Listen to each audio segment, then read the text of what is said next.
pour fixer les idées, la valeur résiduelle d'un GSM, donc inutilisable en fin de vie, est inférieure à 2 euros.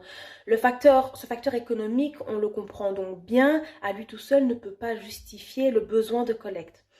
Si tu jettes ton GSM à la poubelle avec tes ordures ménagères, chose que je suis sûre que tu ne fais pas, il a de fortes chances d'être incinéré ou enfoui.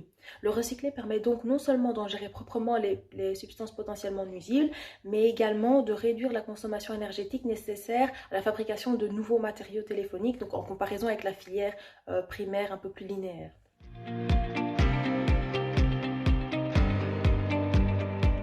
C'est parce que la collecte représente en fait le talon d'Achille de la filière.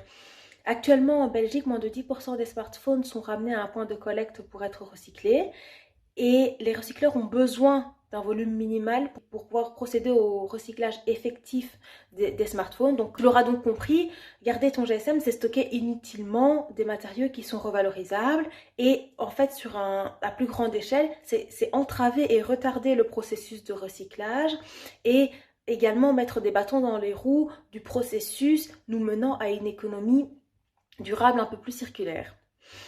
Alors, tu connais peut-être déjà cette pyramide des 5 R, donc du plus grand au plus petit impact que tu peux avoir. Quand refuser le produit n'est pas une option, tu peux réduire ta consommation en rallongeant la durée de vie de ton GSM, donc sans nécessairement acheter le dernier modèle dès sa sortie. Ensuite, tu peux réutiliser un GSM encore en état, notamment par exemple via la seconde main. Autant que possible, tu peux réparer là où les pièces défaillantes et lors d'une mort complète, ramène ton téléphone à des professionnels pour qu'ils puissent revaloriser cette pépite urbaine.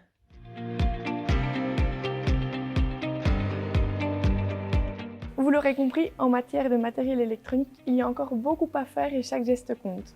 Avec le Green Office, dès que la situation sanitaire le permettra, nous allons organiser une collecte de GSM pour les revaloriser quand c'est encore possible ou les recycler.